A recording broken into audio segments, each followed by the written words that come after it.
Hello বন্ধুরা, কেমন আছেন সকলে? আশা করি ভালো আছেন। তো আজকে এই যে ন্যাপকিন পেপার দিয়ে এই যে ফ্লাওয়ার তৈরি করেছি। এই যে এটা একটা ব্লু এর উপর করেছি, আর এটা একটু মানে অরেঞ্জ পিচ এগুলো একটু মিক্সড করে করা। এই যে এগুলো দিয়ে আসলে রাখি তৈরি হবে, রাখির জন্যই করা। এই যে এগুলো দিয়ে রাখি তৈরি করব।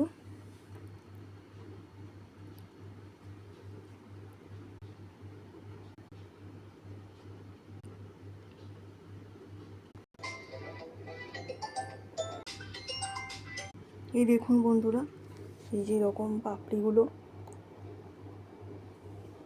এগুলো ফুলদানিতেও রাখলে আশা করি ভালো লাগবে, তবে ফুলদানির জন্য করিনি, রাখির জন্য করেছি। এই যে এই দেখুন, এরকম ধার থেকেও ভালো লাগবে দেখতে।